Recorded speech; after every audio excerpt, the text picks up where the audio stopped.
which they do not get the exposure they need in order for them to discover that they want to become scientists. So I decided to go to schools in London and talk about science, my science, in English. But I speak English with an accent because I'm Portuguese. And it was also difficult for me to do that because I knew my English was not perfect. But then one day I was talking to other scientists, and we realized that many children that were born to immigrant parents, they underperformed in school. They were not as performant as their peers. So we thought maybe if we scientists meet with migrant children, we migrant scientists could meet with migrant children, and maybe together we could promote science and language among them, among children who normally don't envisage becoming scientists when they grow up. In that way, we'll invited more and more international scientists, foreign scientists, to become involved in the communities, in the school community. So it was not just a project.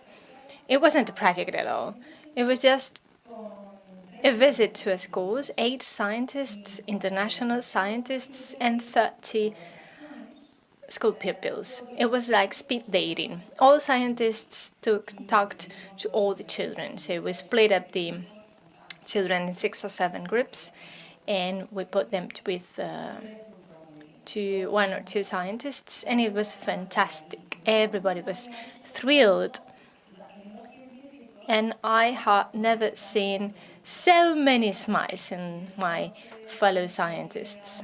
So I said, oh, maybe this is something we should further explore. So that for a year, I decided I wanted to do something with that. I wanted to do something about it. So I started applying for scholarships and grants.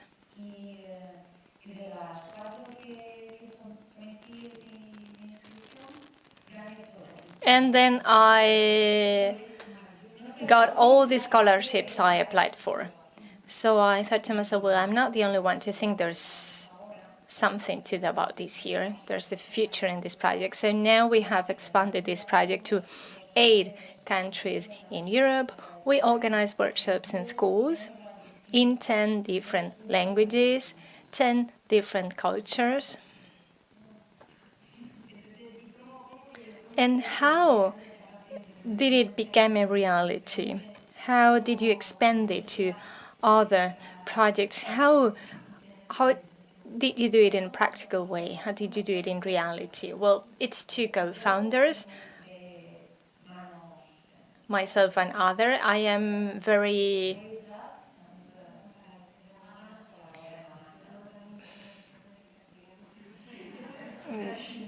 hands-on. I am a very hands-on person. Tatiana is the other co-founder, and she's more planning and strategies. So we were like the ideal couple.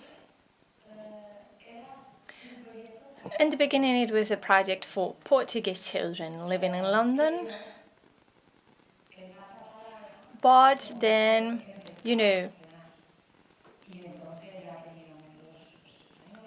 word to ear spread it. And then the Italian and Spanish communities wanted to do it too, and then we expanded it to Dublin, to Cork, to other English cities. So as the years went by, we created processes to be able to create more workshops in those cities. So it's the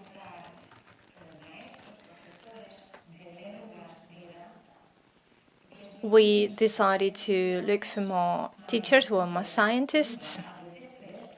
And by leveraging the assets they have, because these migrant children have or speak two languages, the language of the country, or the dominant language, and the language they speak at home. So we decided to contact teachers who work in the schools who teach the second languages, to try and communicate with them in their native languages, in their home languages. And children love those activities because, when they go to school and they have the secondary language tuition, they get bored because the lessons are boring. So for them, it's easier to learn everything the way we do it. The language they speak at home is the boring language because it's the language that mother uses with them to say, brush your teeth, do the cleaning, tidy up your room, and things like that. But not the thrilling, interesting, exciting things. The exciting things happen in the mainstream language, the school language, in English or in French, depending on whether we are in Ireland, the UK, or France. So they see that the school is receiving scientists, and they accept them with their culture, with their bicultural identity, with their bilingual identity. So they feel proud of having that bicultural identity and that bilingual identity. They feel that they can become scientists because they have like a role model. So you blend that identity and that professional differentiation by revitalizing the language they use from a different viewpoint. So you do many things together with just one project. Yes, they learn the school language better. They learn science from scientists. They also learn to feel proud of their bilingual, bicultural identity because they see people who have thrived, who have thriven, who have succeeded in being bilingual, bicultural. And they also learn that their native language, the language they speak at home, is no longer boring. Can you explain a little bit more about the workshops you organize? Because we're seeing pictures here behind us. Yes, we wanted it to be very dynamic, a little bit like science startups or science tapas. It's like when you go for tapas, you try different things, try different flavors. So we do the same thing in our workshops. We blend 4 or 5 scientists. It's always biology biased because there are many biologists, but normally there are 2 biologists, 1 mathematician, 1 engineer, 1 astronomer, or social scientists to humanities, a little bit of everything. So since children understand that science is not just one thing, there are many, many different types of scientists. And then we do the speed dating, so we can have one scientist talk with 4 kids in an interactive way for 15 minutes about the periodic table. Or another one talk about blood and the blood cells. Or in another speed, they talk about elephants. The pregnancy lasts for 21 months. So many, many diverse different things. And then there's always the scope or the focus on education and their second language. So that's very interesting. I don't know if you have any questions. Please feel free.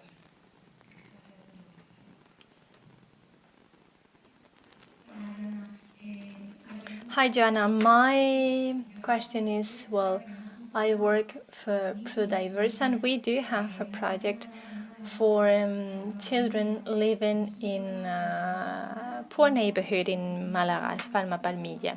And we do after schooling, like after school lessons. And we do have that problem. We know there are many children who want to become scientists, but they don't know how to make it a reality. So we do school tutoring with them. We have many people coming from Africa and the Arab countries. We'd like to collaborate with you. Maybe we can get some scientists come to Malaga. Well, the founders of native scientists are scientists. So we speak the language of these scientists. When we want to start a new project in a new city, it is sparked by a scientist who already lives in that city and gets in touch with us, or also by teachers. So we could do that too, but first we need to find the scientist that lives here and want to collaborate with us. But yes, we can get in touch with each other later via the email or the website and talk about it.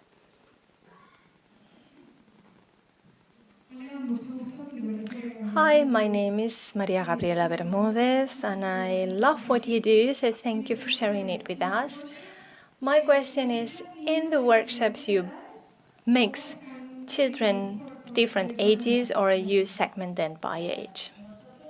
Well, we started the workshops with scientists coming from university and labs and went to schools. And then we tested with children between 6 to 8, 8 to 10, 10 to 12, 12 to 14, 14 to 16 in groups. We are always trying to analyze the impact and the effect of the workshops in the children's learning and their perception of them by children. So what we saw was that the workshops in schools worked very well. The success rate is over 90% with children from 6 to 12. After 12, it depends on the groups. In some areas, there are, for example, 20 children from 6 to 12, or even 20 children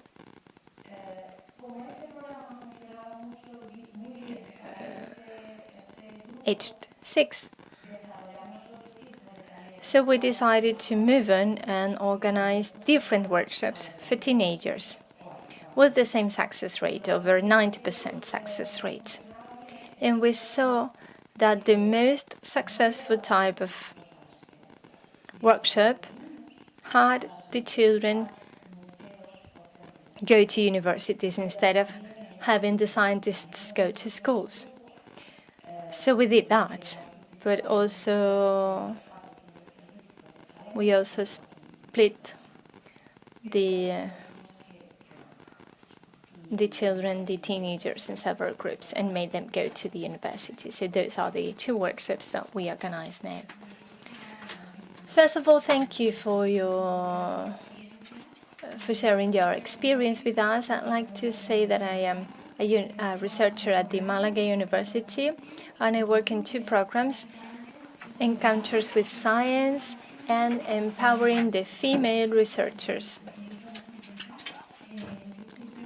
And we organize summer courses at the university, and they gave me the opportunity to work with children from 6 to 14 years of age with different abilities or disabilities. And based on that experience, many private and public schools have applied for a workshop in their premises, so the group is growing. And what would you say to us if I asked you for a piece of advice to make us be able to break the barriers that prevent children from becoming scientists, to make science thrilling and funny and interesting for them? So yes, putting science and society together is something that will take a while, because we need to talk to everyone, to all the people involved, to all the stakeholders, and that is really a change, a shift.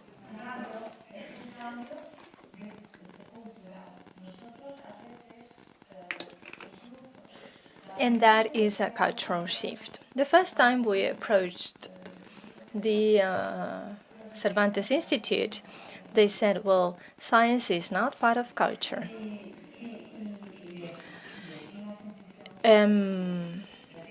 Well, and the Cervantes Institute is, well, you know, a very important institution. The same went for other institutions. They have their own barriers in the way that their thinking is shaped. But after 5 years, well, people who used to think like that, they realized that, yes, science is part of culture.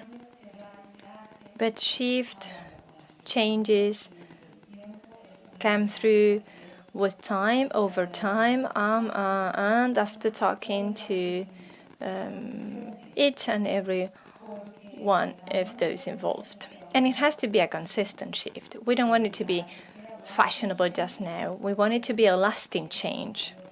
And for that, it is necessary to have time, action, all the time, grassroots action. For example, in London, we studied with Portuguese, as I said. And in the 2 first workshops, the teacher of the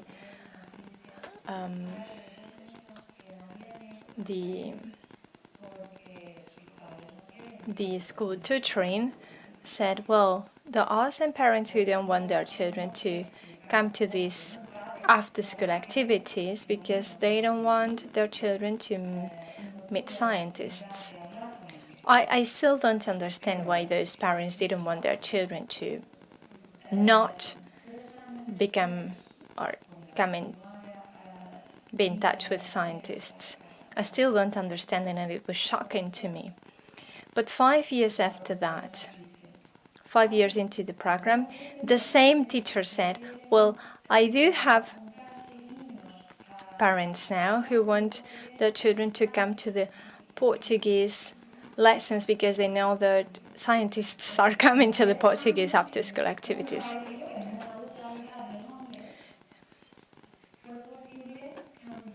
So it was just in 3 years' time that we changed the family's attitude. Science was no longer the odd one out or the, I don't know, genius coast or something bizarre, something different you are afraid of. Just in 3 years' time. So yes, we need to talk to governments, we need financing, we need funding, we all need to eat, we have our own families to support. But we need to do actions on the field, and then keep on doing things, keep on acting. Not all projects have to be global.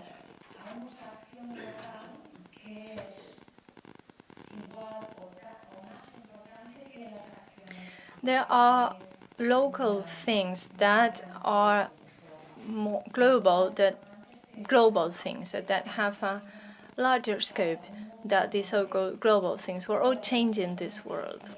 We want to create a world where everyone can feel they are able to do what they want to.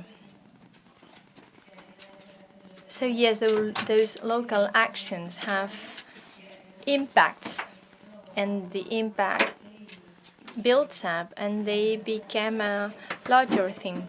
Technology is what enables us to replicate one action that works locally in other places. I lived for 6 years in the UK. I became a PhD. I got my PhD there, but now I'm back in Portugal, and now I manage native scientists in Portugal. The company was established in the UK. We have collaborators from many different places in Europe with 8 different languages, but I'm not in the UK physically anymore because we just want to incentivize the scientists. We want to motivate the scientists to go and act locally, and we can do it thanks to the technology. We do the training, everything online. Joana, thank you for sharing your experience with us because you are really inspiring. Out of curiosity, I'd like to ask something. It's going to have quite an impact in children, but what about the impact in science itself? Because those children are also causing an impact in science itself. So I'd like to know, because children have many questions and they are not biased when they make questions. So what type of impact have you detected with their questions? That's an interesting question because it is true that scientists feel empowered through those encounters. A scientist, a Spanish scientist in Germany, is prevented from doing some things if they don't speak German, for instance. But anyway, science takes place in English. Everyone speaks English. So suddenly this project comes up and it enables them to disseminate science in their language because the language barrier has been removed. So the first success, the first achievement they identify is that now they can be able to speak and to explain and to do science in their mother tongue. I myself have been able to do science in Portuguese, and that is enriching. The second achievement is that, of course, you can live on the energy given by children because, well, when you are a scientist, it's always you're always or sometimes very lonely. You become too focused in your project, but sometimes you tend to forget that you were once a child and that everything started with curiosity, and children remind you of that. Everything starts with curiosity. And then, of course, children interpret the information that we give to them. And sometimes they also tell us stories. Sometimes when we talk about diseases, since they feel so at ease with us, they talk about their granny who has Alzheimer's disease. And sometimes that sparks a sense of purpose. Scientists have that, theoretically, have a purpose, but sometimes they forget they have it. So they feel more in touch with the reality. What do I do this for? What purpose does this serve? And that really touches everything. And then also for our CV, just a small percentage of the scientists really pursue a career in academia. 95% of the scientists become discarded. They have to leave, they have to quit the academic world and work elsewhere. So this opportunity to work with children and in schools is a really good asset for our resume, for our academic CV. So it is also good for us.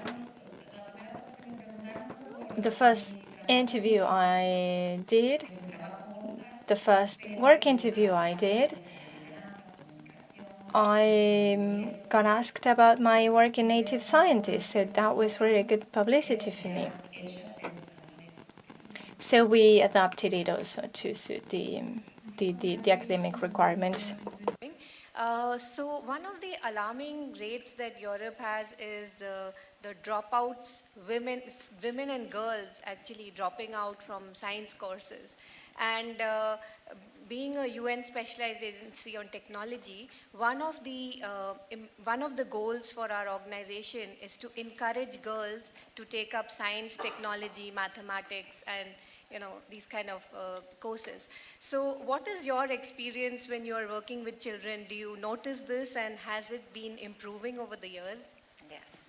So I'll tell you a story about a community in Edinburgh in Scotland. The same kids have been receiving the workshops for 3 years in a row, once every year. The first workshop, most of the kids draw Einstein. We do before the. I changed to English because you are English, of course. Before the workshop, we give like a worksheet where the kids need to draw a scientist and tell us what they would do if they were a scientist. And so in the drawings, we saw that in the first year. Most of the kids draw an Einstein-looking scientist, so mad hair, a man, white, and so on. In the second year, most of the kids draw themselves as a scientist. Wow. And on the third year, it gets better, they draw themselves as a scientist with a t-shirt saying, "I'm a native scientist." Now, our workshops are not just for girls. They are for girls and boys, and the proportion can vary. Okay? But it's an interesting fact. 80% of the scientists who volunteer to demonstrate their work, they are women. So lots of the role models we are passing are female. Okay? And now, of course, as a scientist, I don't know why more women participate in this type of projects. I would like to study that, actually. I can only speculate why. I guess it's because we know how important empowering people is. And maybe that's why we do it more easily. Okay? Then what we also see, but this is our own interpretation, okay, it's not studied properly, is that when men participate, they write about it on social media to raise their profiles. You know, like, I did this amazing thing. It's very interesting, inspiring the kids to be the future leaders. When women participate, they don't promote it as much. I think some are actually ashamed or scared of telling their bosses and their heads of department that they did it. So lots of barriers to break here, but I have to finish. Yeah, I still had questions. You took the microphone earlier than 10 minutes.